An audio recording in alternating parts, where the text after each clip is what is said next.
Okay, what Paul asked me to talk about is the future of our democracy, and whether it has one. And I'll disclose right at the start that I'm no expert. I do have some opinions. And when I started to focus on it, um, instead of going into real great detail about the current voter suppression effort and all of that, though I will get to that, I found myself wanting first to kind of go backward, and some of you may know just what I'll be talking about, or some of it or all of it. But go back to what, my first question was, our democracy. What does the our mean? Whose democracy has it been? And from the start, of course, most of us never had any democracy. Black folks didn't vote, women did vote, men without property mostly didn't vote. All 13 colonies had property qualifications for the franchise on the eve of the revolution, and continued them thereafter. Most of them tried to expand the franchise a bit, but only Pennsylvania actually eliminated wealth qualifications and put in a tax-paying requirement. And generally, it was only when new states came in that we got away from those property and economic requirements. Meanwhile, as we all know, the votes of white men in northern states counted less than those of southern white men. And as those know who've studied the progressive period, we also didn't vote directly for a lot of important offices. We voted obviously for electors, not for presidential candidate, and our US senators were mostly nominated by political bosses and elected by our state legislatures, not by us. None of this erases the brilliance and, to me, the beauty of inventing democracy, essentially, boldly denying that God had appointed kings to reign over us. But rather than a pure democracy, we were a confederation of states whose local governments were generally even more openly and completely corrupt than the federal government then and since. And although our Supreme Court made one person, one vote the law of the land, not that long ago in the 60s, 70s, it couldn't eradicate the Electoral College or the unfair power of small states in the US Senate. If we had true majority rule in the US Senate, only scholars would know the names Manchin and Sinema. So that's democracy as it started. How has it changed over time? And obviously, certain good things have happened. A lot of disenfranchised got franchised. No more wealth qualifications after the first third of the 19th century. Blacks, tribes, and women all got to vote. The US population blended more. We also had, and this is not strictly part of politics, but it's got a big influence, we had the growth of objective journalism, which did not really exist at the time of our founding. It kind of came in the latter half of the 19th century, largely with the New York Times, and became the norm or the ideal that we aspired to in the 20th century for a while. Meanwhile, how had democracy changed? Money, of course, has taken control. Private corporations had extensive impacts on our lives, often more than governments. Those were a lot fewer and a lot smaller in 1791 and not much liked by the framers of our Constitution, but now they affect our lives more than the government does. Our congressional representatives were increasingly remote just because of population increases. The ratio of senators or congresspersons to constituents exploded, Meanwhile, we had a tremendous urbanization over the last century and a half, which helped us lose community. We've been increasingly on a war footing, which tends to increase the power of the central government, and particularly in our system, the executive. And there were political parties which were hardly thought of, never mentioned in our Constitution, but obviously play a huge role in our government now. And although they do some good and certainly contribute, they also contribute to the we versus them mentality and the current extreme discord. We've also had the information explosion, which I will talk about a bit, given its tremendous effect on our politics. And of course, our democracy had near-death experiences in the 1860s, 1930s, perhaps the 1960s, 70s. I want to say a little bit more before I go on about population, corporations, and information. And obviously, these are not narrowly political factors, but they have perhaps more influence on the realities of our democracy than political science issues do. And I don't know that we always think of them in terms of those effects. So obviously in 1787, we lived in a finite world where human beings knew and spoke with each other. You bought your shoes from the guy down the street or traded eggs and cheese for them. And if the shoes pinched or the eggs were rotten, you knew whom to approach. And if folks didn't make things right, word got around or blows got exchanged or whatever. And a congressman, even on horseback or in a horse-drawn wagon, could visit most of his constituents. In 1800, and I just did some rough math with the total population, the numbers of representatives, and then divided by 2 because women didn't vote for a long time and didn't take account of children because they're a factor, in every era.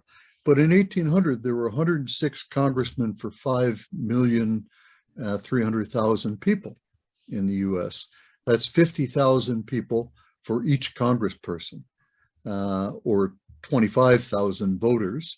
But since slaves and most men who didn't own land didn't vote, you're talking 15 or 20,000 actual voters, maybe fewer. So that's what we had when we started.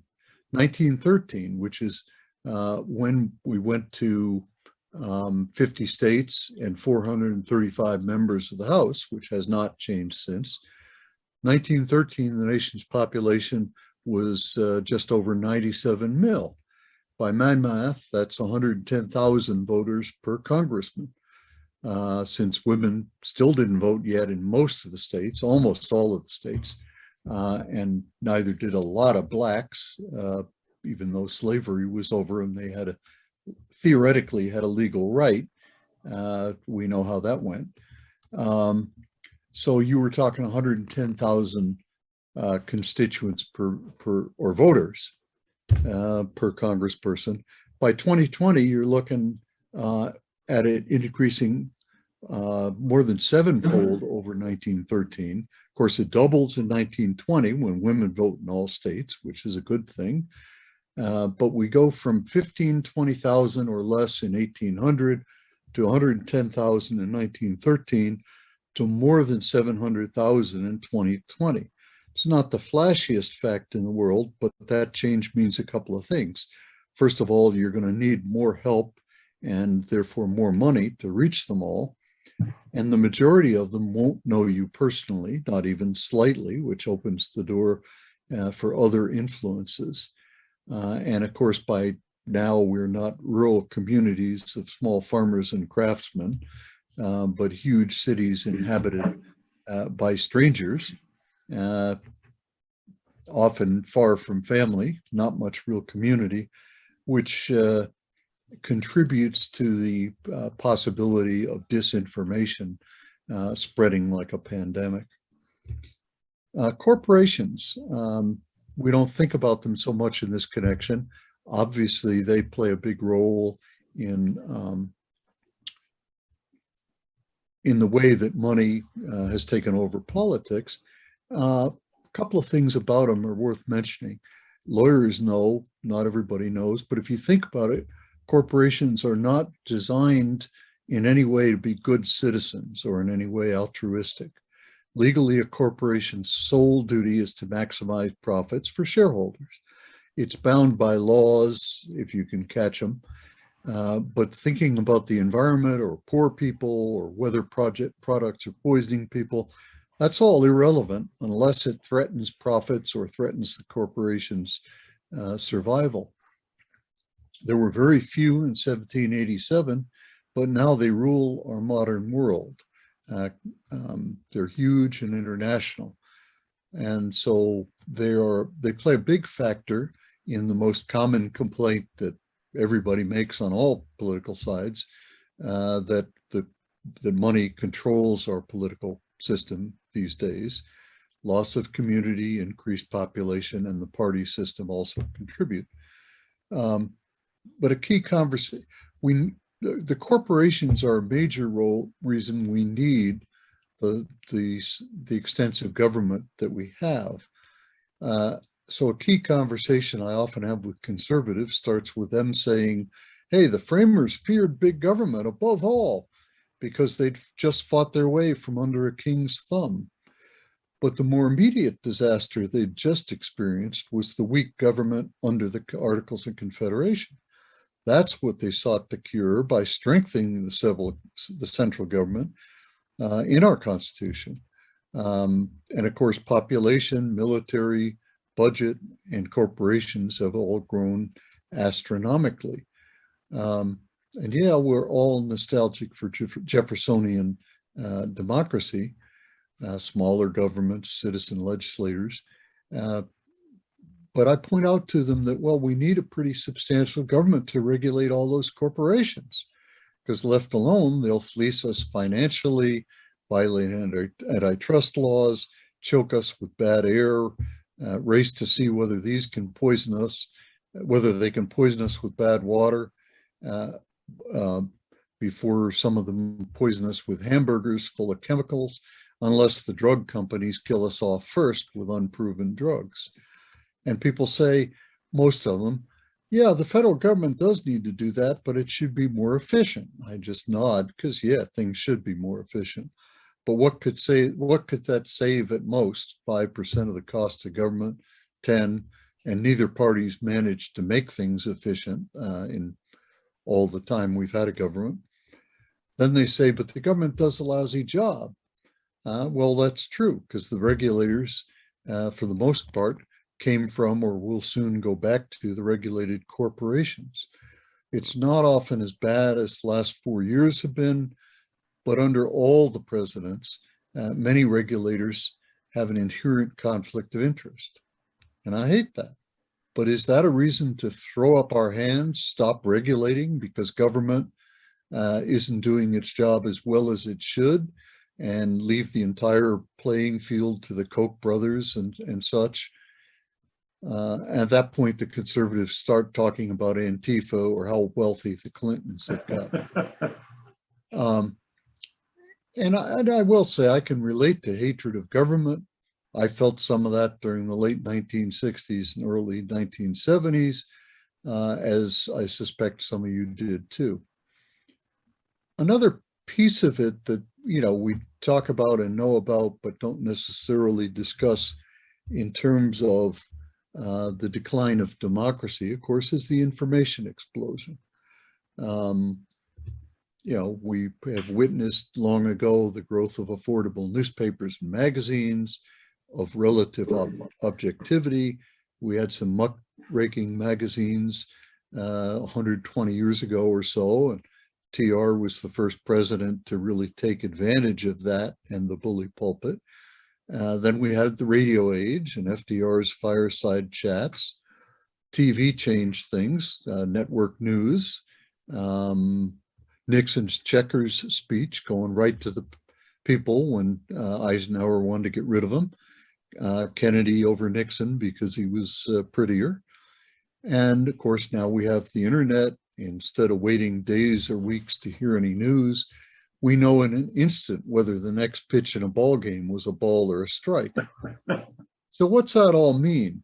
Ultimately, first of all, less is hidden because it's all out there, but popular lies spread like smallpox or COVID-19. And it's hard to get any actual work done if you're a senator or even more a congressperson when it's always election campaign season. You used to be able to go, you got elected, then you hung out in your office and talked to some people and tried to get some work done, legislate for a while, at least a year or longer if you were a senator. And yeah, you had to pay attention to some media and that sort of thing, bad press, but not much. By and large, you could actually concentrate on work, for better or worse. But now, every time those folks go to the bathroom, there's a whole bunch of stuff on the internet about it. And of course, we're not dealing anymore with ignorance as we might have been 200 years ago, the absence of knowledge, but we're dealing with false knowledge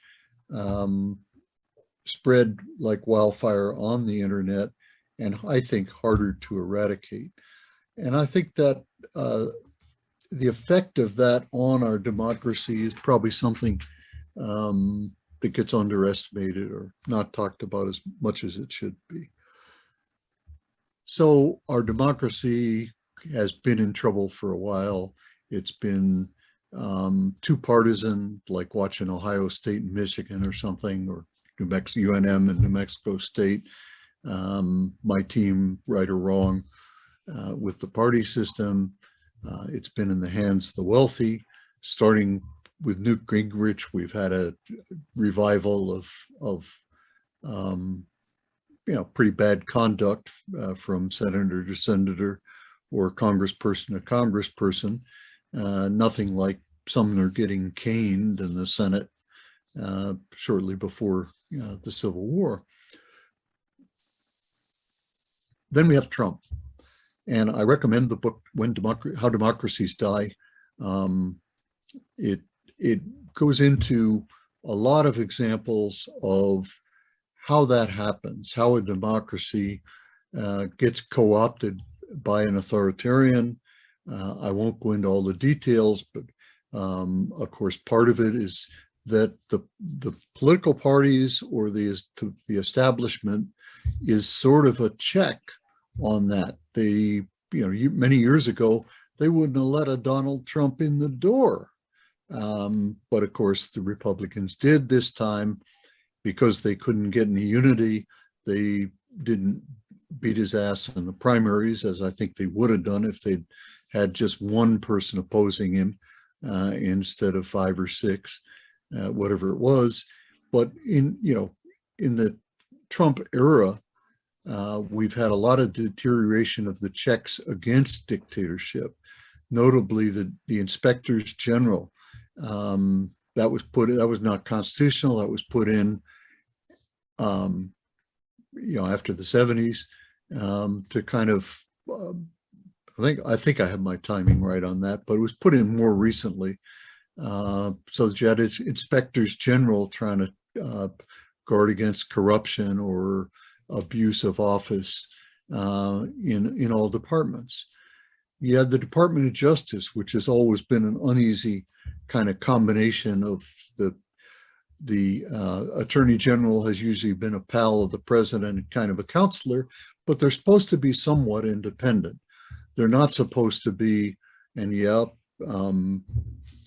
Nixon certainly had the FBI spy on Martin Luther King, and there have been abuses. Johnson, I think, was guilty of some, but nothing on the scale that we saw with Trump weaponizing the Department of Justice and our justice system, so that instead of being justice being blind, justice had one eye quite well focused on who would Mr. Trump like to, I'll say, mistreat rather than what I would say if we weren't in church. But who would Mr. Trump like to mistreat this week? The U.S. Supreme Court has certainly been abused. The military had never been used against U.S. citizens, or very rarely. The Whiskey Rebellion, maybe, but very rarely. Actually, was used to break up the 1936 veterans. Forget what it was called, but the veterans marched on Washington to try to get the bonuses. I guess the bonus army was what it was called, but you know, in 1936 or so. But no, 1932, because Hoover was still in. Anyway, it's rare. And here Trump uses them to clear a space of peaceful demonstrators so he can have a photogenic moment with holding up the Bible in front of broken windows. The civil service is important. Look at Trump's treatment of honest civil servants, not just Vindman and Marie Yovanovitch, and I forget her name, the wonderful State Department woman, who was completely apolitical. But he's attempted to destroy the civil service. In October 2020, he even signed an executive order removing job protections for tens of thousands of civil servants. And then you look at, you know, respect for elections and peaceful transfer of power obviously has been a staple. And you look at January 6th, his followers attacked Congress more successfully than anyone since the British burned it in 1814. Trump watches for hours on TV, enjoying the show and consistently resisting when his aides urged that he do something to at least try to stop it. And some people have said that his impeachment acquittal, the second one, dealing with January 6th, by itself is proof positive that our democracy has failed. So where are we now?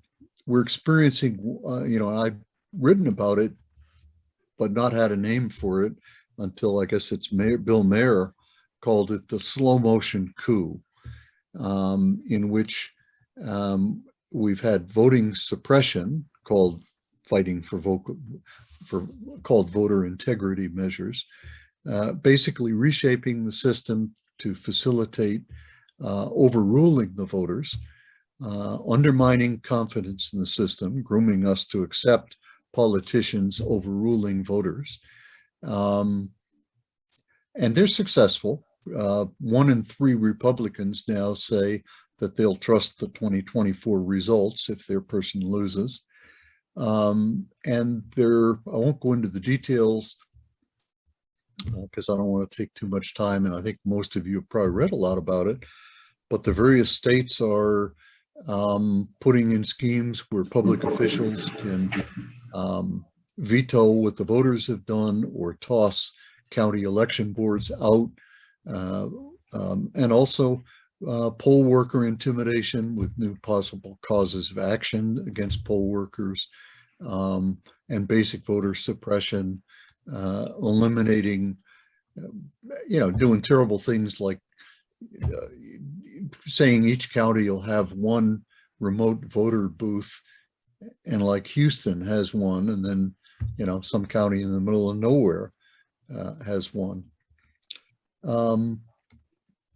So our topic, the future, if any.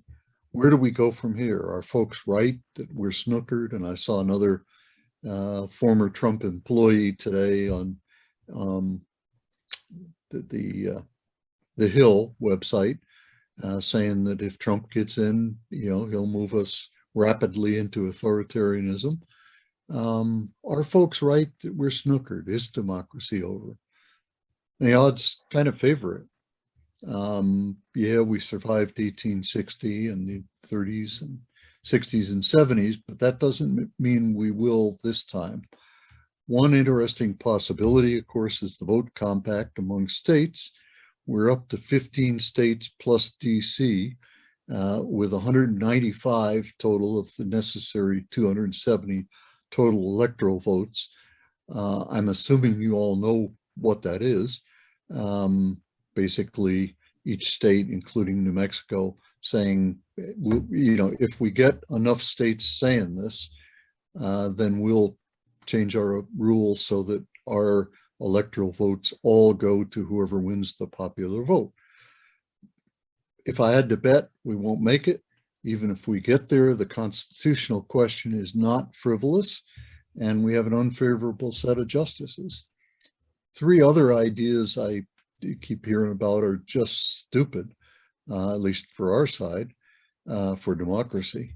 A constitutional convention would be heaven for the Trumpists and eliminate a lot of constitutional protections that we like, even faster than the Supreme Court's going to do that. Armed rebellion ain't going to work because we're way outgunned. I don't think it'll work for the right, but it sure won't work for us. I'm doubting, you know, the more than one of the people I see on the screen right now actually have guns in their home. Bipartisan implementation of more safeguards. Somebody called for that on the Hill recently, because that's what they did in the 70s after Vietnam and Watergate. Are you living in the same planet I am? I mean, Mitch McConnell's going to help with that, really? Not at this point, not while we have the Trump base scaring the shit out of the Republicans. So most Trumpists likely will win a lot of elections next year. They'll strengthen their ability to deliver swing states to Trump if he's the candidate in 2024 or to someone else. As we know, progressive and non-white turnout will be suppressed somewhat in those states, and the state populations can veto the vote anyway. So a Trump or Trumpist president in 2024 could still be somewhat democratically elected through the Electoral College, or perhaps imposed instead of elected. Meanwhile, Trump continues to undermine democracy. And how much more harm could he do with 4 more years at the White House? With a pliant Congress and Supreme Court, and knowing that impeachment's just a bad joke, whatever he does, maybe our best hope is that 4 more years of Trump would lead to sufficiently rampant disgust that his anointed successor would lose big time in 4 years or 8 years. But with the apparatus in place to overrule the electorate in so many key states, maybe even bigger vote margins, say 14 million people instead of 7 nationally, still wouldn't make a difference. I still continue to imagine that maybe Trump could do something so stupid or so blatantly authoritarian, or display sufficiently his cognitive decline that he'd be discredited. But every time I say that, I hear myself predicting that, you know, years ago. And I see the Republicans continuing to bend laws to accommodate him. As we said, some of those folks were running around screaming in fear of Trump's minions on January 6th, came back heroically to finish the vote certification, but laughed off impeachment and now laugh off January 6th. Of course, as we look at history, it teaches us that the determinative factor is likely to be something we're not even thinking of. And there are significant wild cards or kickers, whatever you want to say. Climate change certainly is real and imminent.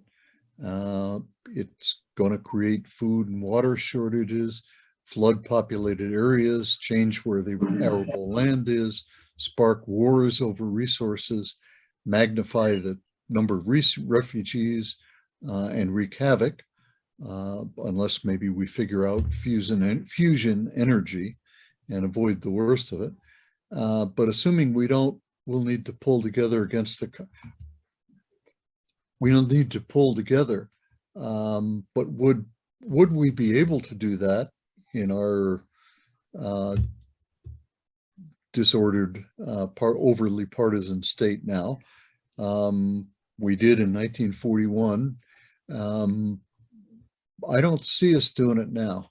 I think it's more likely that the food shortage and water wars and dislocation and a huge number of immigrants will make us, even the most progressive people, want to build Trump's border wall and shoot folks who cross it, or at least a lot of people will fall into the harms of a smooth talking dictator, whoever that may be in the foreseeable future.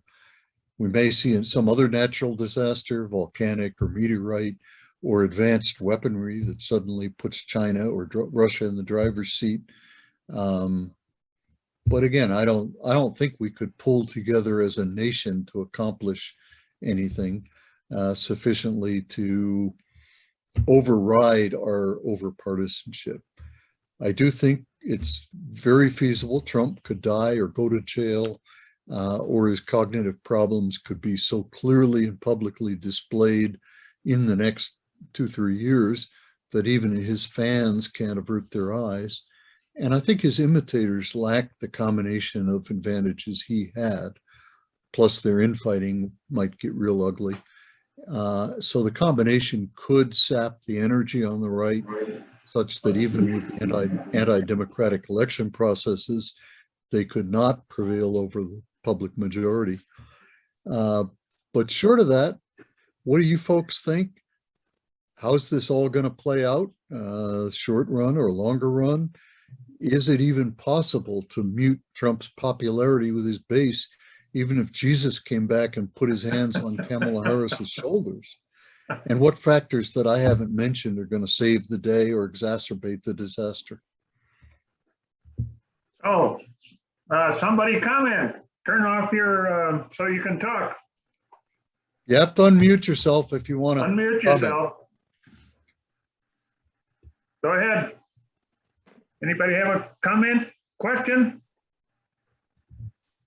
I have to excuse myself to go take an antidepressant, then I'll be right.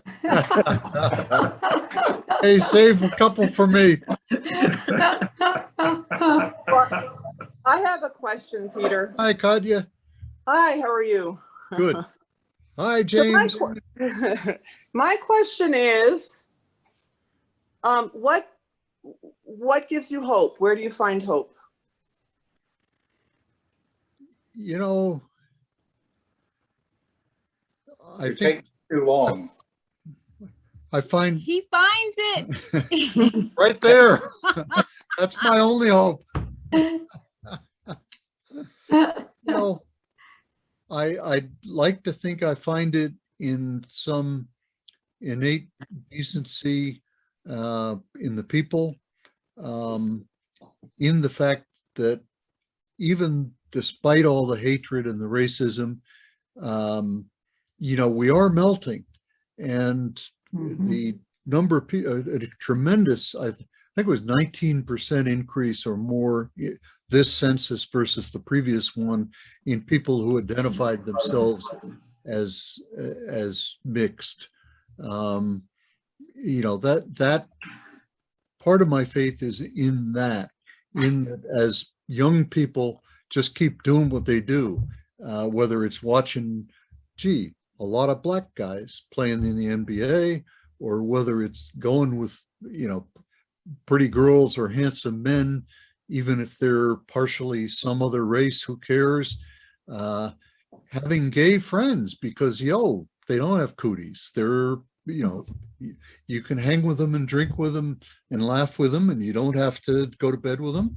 And oh, that's all okay. And we even see ball players who are gay. And I think that's happening. That's happening, you know. I mean, there's a noted conservative in town, and I saw her in Milagro recently, and her family looked very different. And she mentioned that the doctors in her family disagree with her very much about the vaccination. So I find some hope in that process, not anything anybody can or would mandate. But that's got to change you. We've seen it already. More rapidly in the issue of gay folks than in the issue of black folks versus white.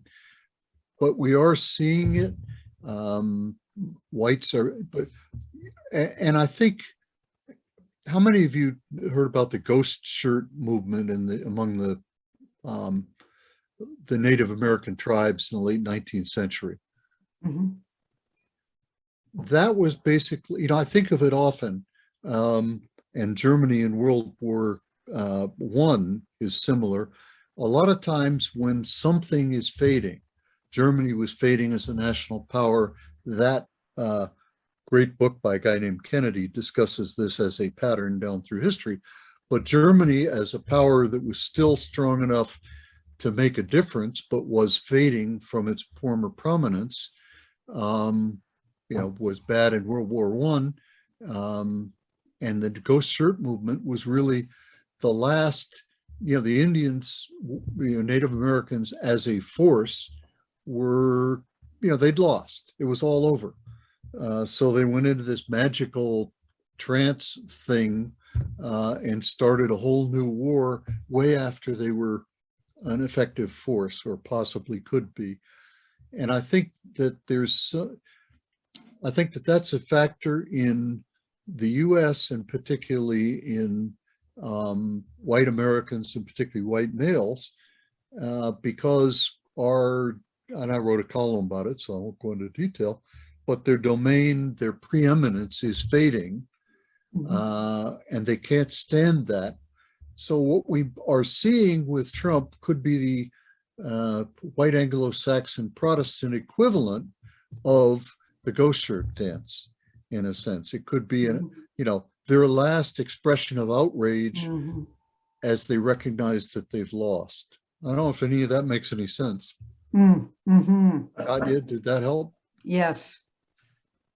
Yeah, well, I just want to indicate that I've been teaching the last 12 years here at the university, and then back when I was in with Maryland.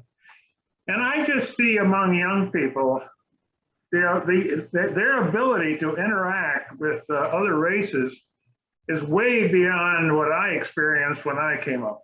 I just see a melting pot of young people, multicultural.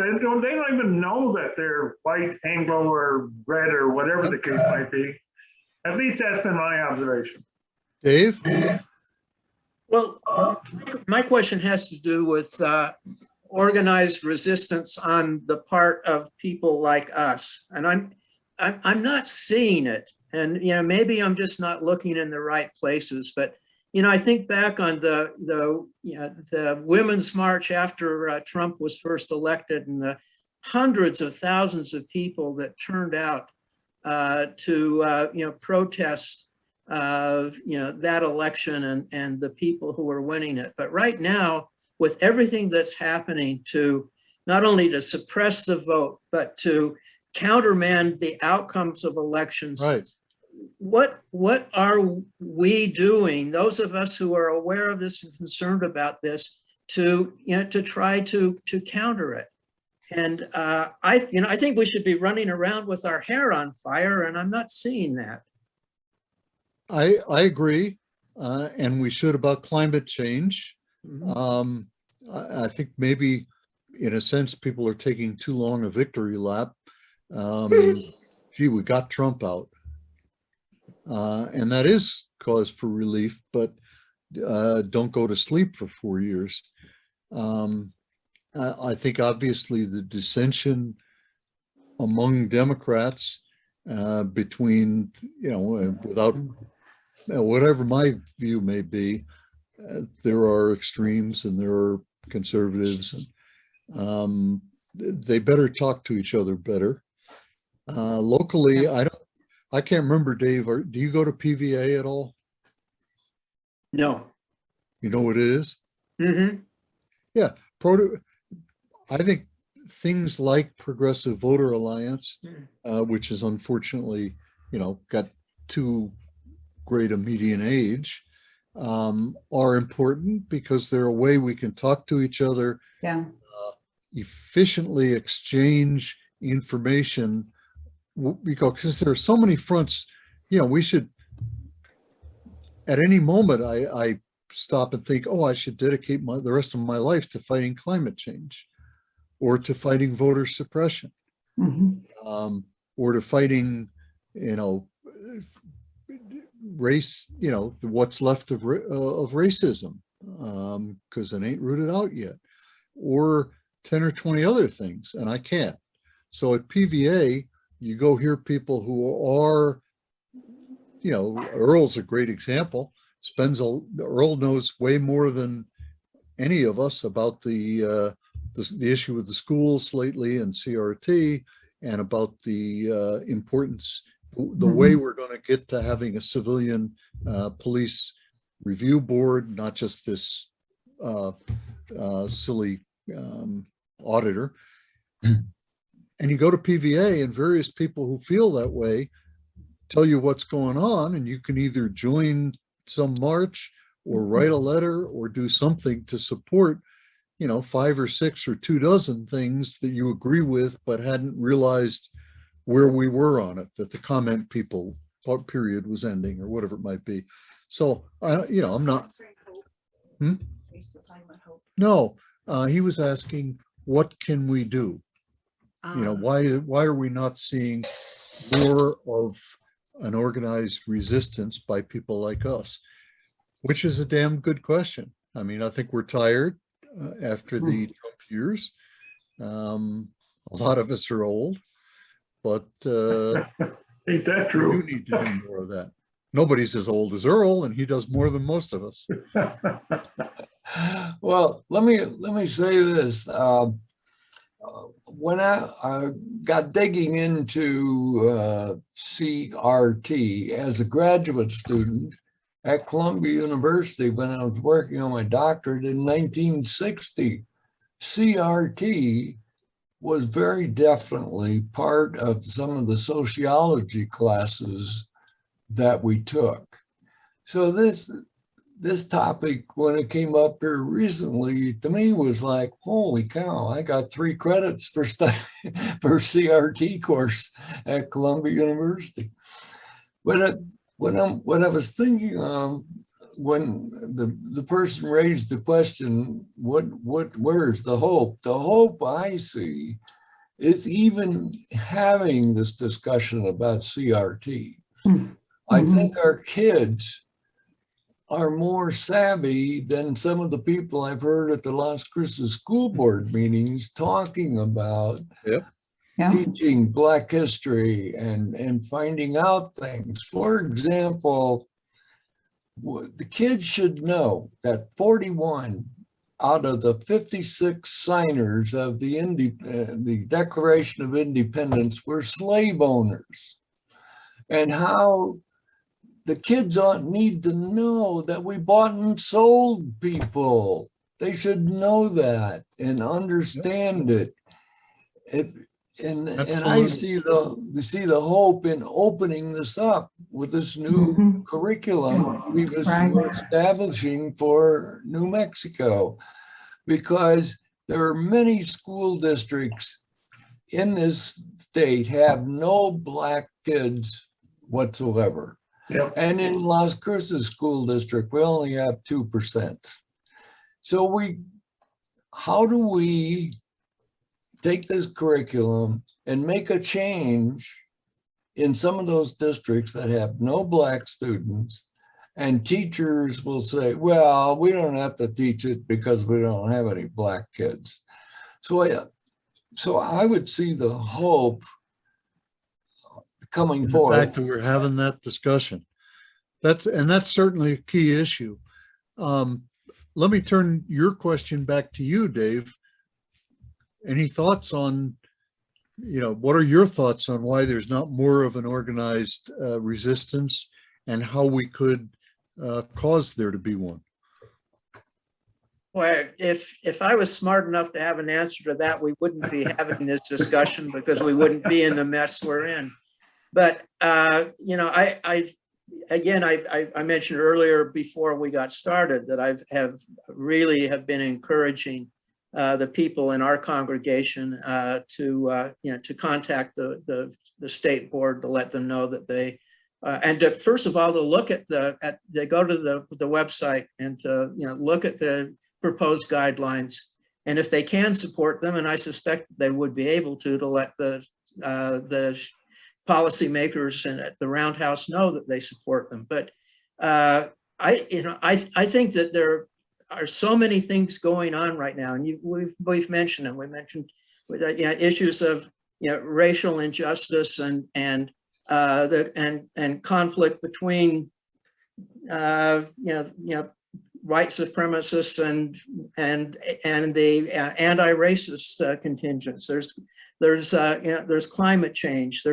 We're all mired in COVID fatigue and a large segment of the population that is going to keep us mired in COVID because they refuse to be vaccinated and follow the common sense measures that would have suppressed this pandemic a long time ago. And so there's so many things happening all at once, but it seems like that the other side has been able to galvanize concerted effort on the part of their followers to get things done, to get people like Yes. the Youngkin from in Virginia elected. I'm not as super upset about that. I mean, I think that was predictable. But the fact of the matter is their side seems to be out maneuvering us. I mean, that's just my perception. I could be wrong. I hope I'm wrong, but that's my perception. Anybody else? Jack? Anyone else have a comment? David or Jane? Go ahead, Jack. Okay, I was going to say, I took encouragement in our local elections that all of the progressive at city council and school board. So what we're doing here in Las Cruces now, is it because our demographics at the university community, we have a preponderance of people that can think through the issues, but it was encouraging that the far right school board people who were supported by people from out of state, they not only lost, they lost big. So let's chalk one up for the home team. Yep. Mm-hmm. Yes, but with the caveat that the right wing came closer this year. I mean, you look at how many, what percentage of vote Bev Courtney got in previous efforts at getting the seat she ran for.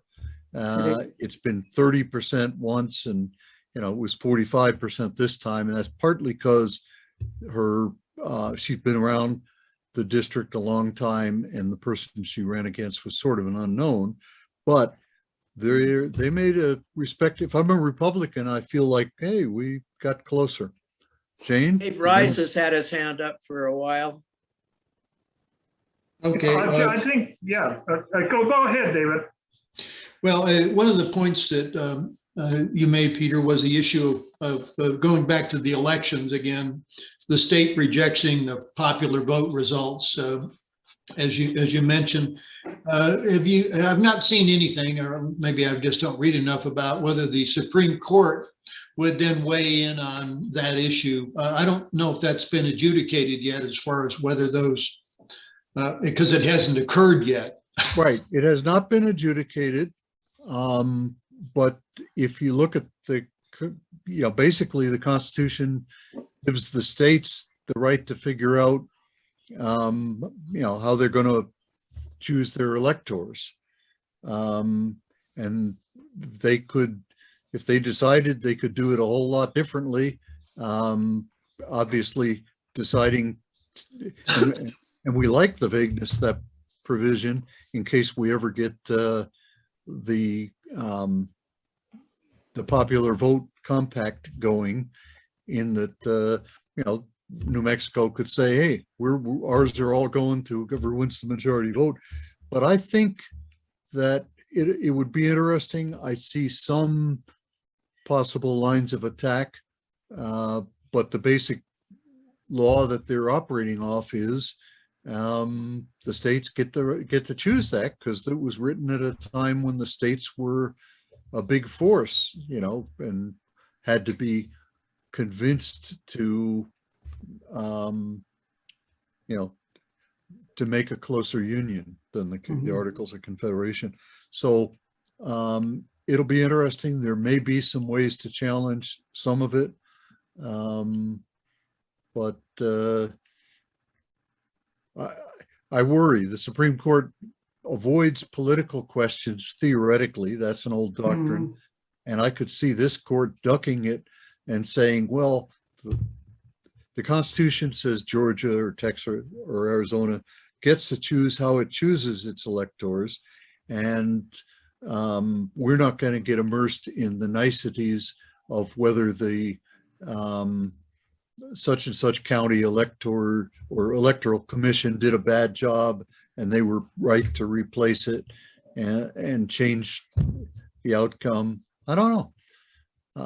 Thank you. Obviously, if we get there, I hope the Supreme Court will be, Yeah. be attempted, but I don't know. Yeah. Oh, thank you. Jane, then James. Yeah. Jane, I think, go ahead. All right. Who are you saying? Go ahead. Jane Ash. Okay. And then Well, James Kadia okay. Gonzalez. Well, I wanted to say that I was very heartened by Katya's question, which I think is a very good one. Where do you see some hope? And you began to address that, Peter.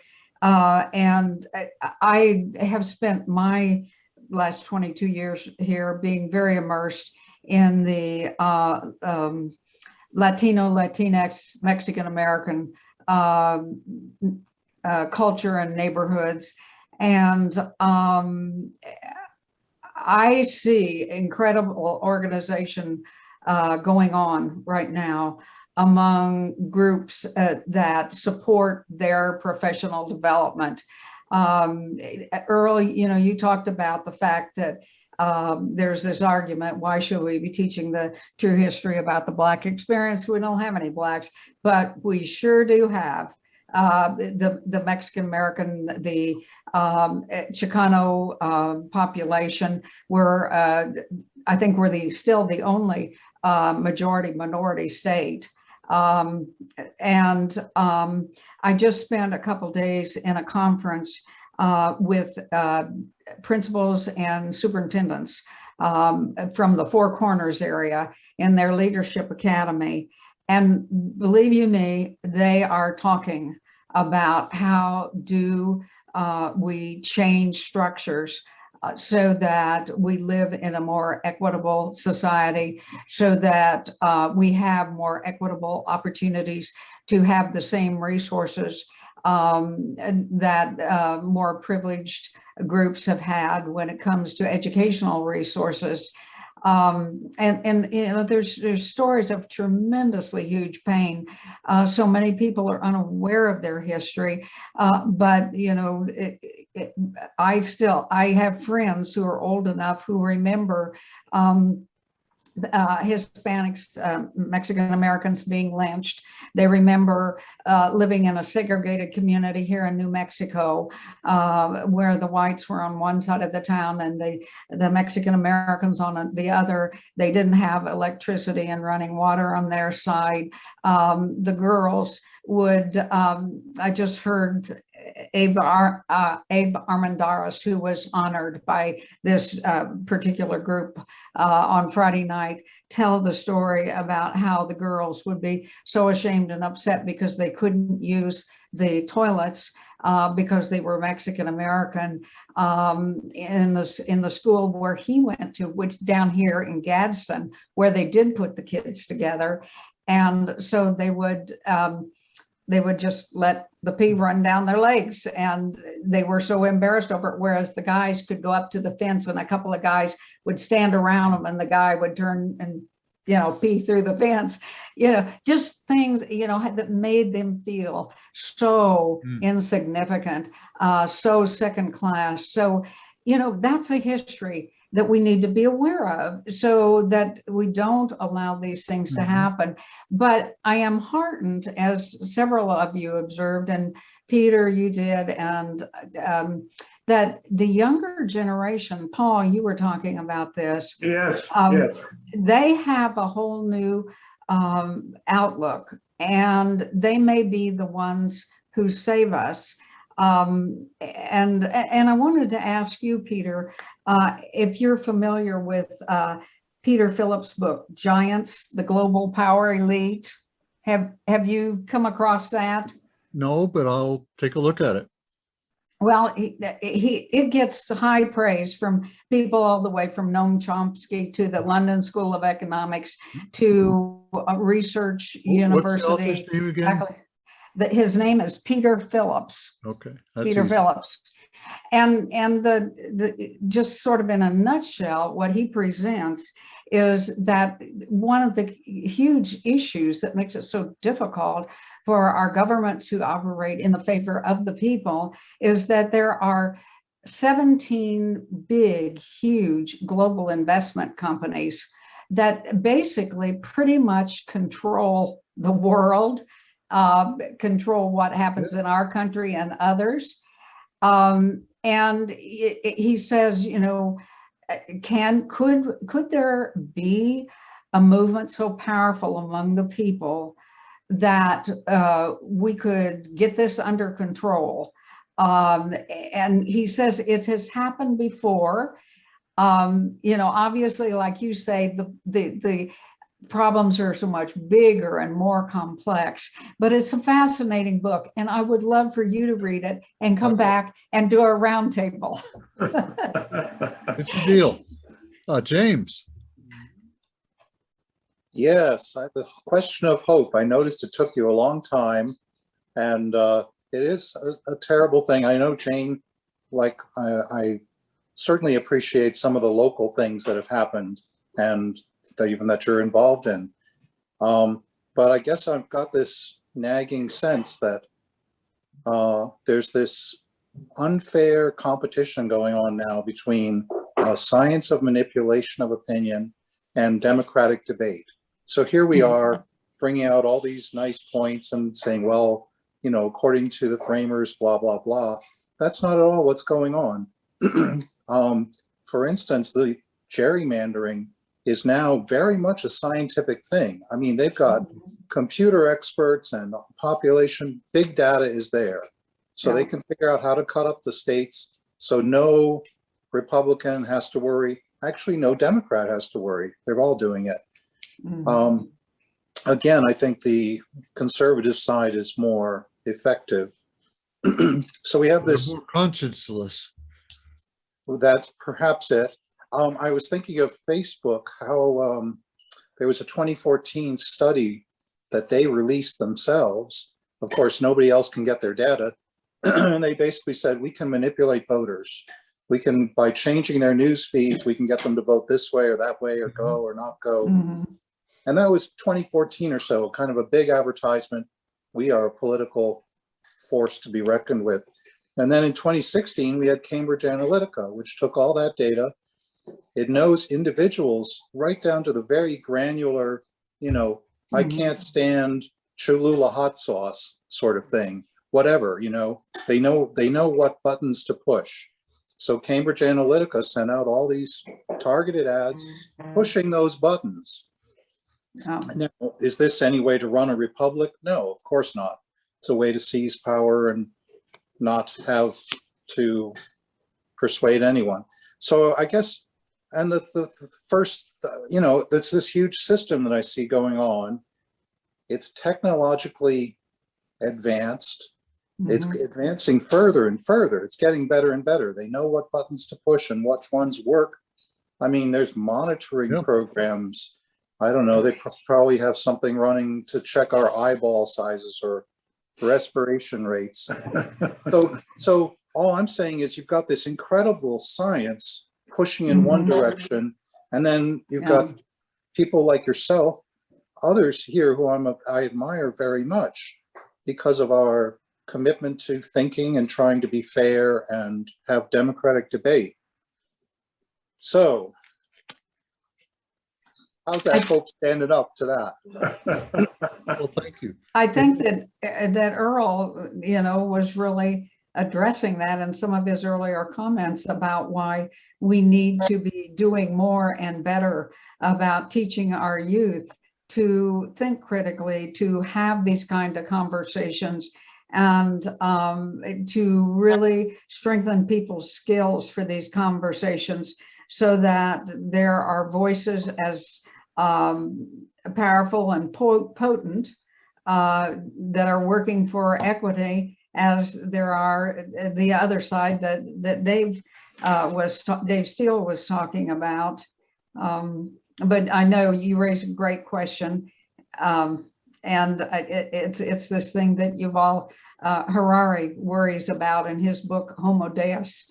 Are we going to let technology take over and make the moral decisions and instead of human beings being in charge? And I know that it's incredible. We're on an incredibly dangerous brink in that respect.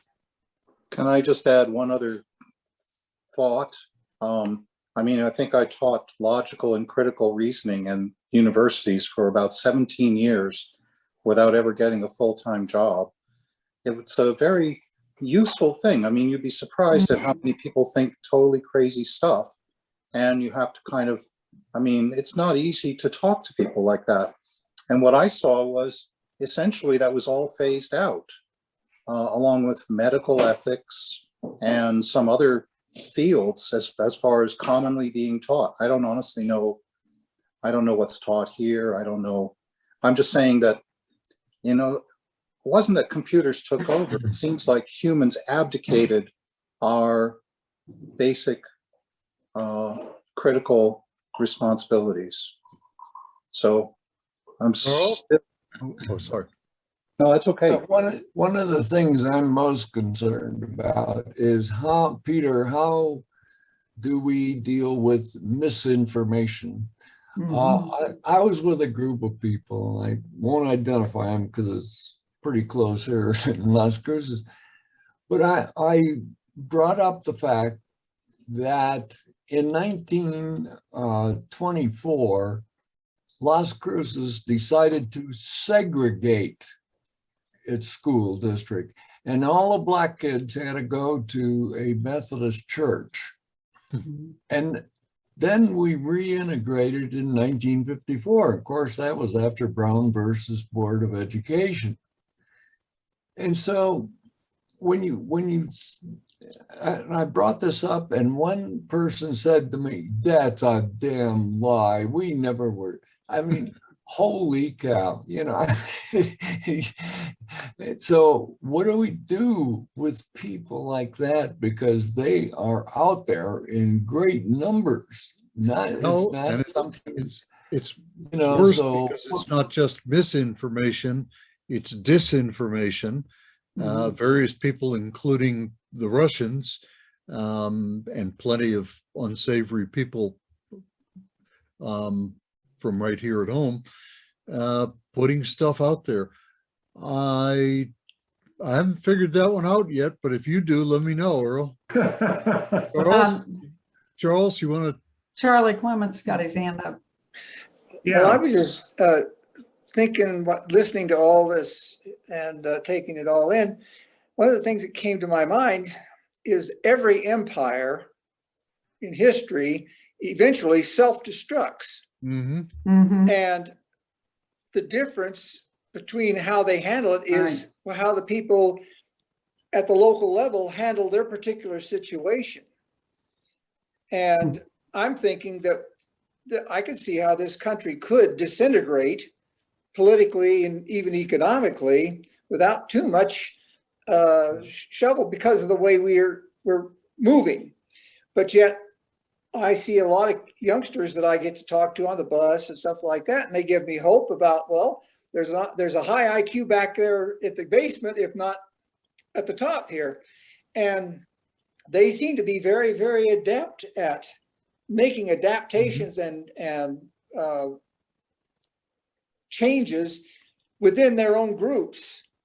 Okay, that's exactly how you end up with a place like Europe, where it was mostly Roman Empire, and now it's 24 countries, and most of those countries are reasonably successful. So I'm thinking that maybe we'll end up going that direction. We just won't have the good old US of A, which I'm not so sure would be a big loss. You see, I think we might be better off with things broken up and more locally democratized. I think so too, Mhm. except China might find that an inviting prospect too. Well, China's else? probably got the same problem though. Yeah, Anyway, we're Eventually, over eventually. our allotted time here. Anyone have a burning question yet until we close up? Or comment? Okay, I don't see anybody. thank you, Peter. It was Yes, thank you. Let's give really our good. speaker a big hand. Thank A you. new hand. Thank you. Thank you. Really good. Thank you. Excellent conversation. I just want to mention next week, we're going to have Bill Souls, New Mexico State Senator, and he's going to talk about the what the state can do moving more towards non-fossil fuels and dealing with climate change. So it should be a very interesting discussion. So with that, we'll see you next week. So long, everybody. Thank you for a great discussion. Take care. Thank you Yes, so much. fantastic. Very good. Bye, everybody.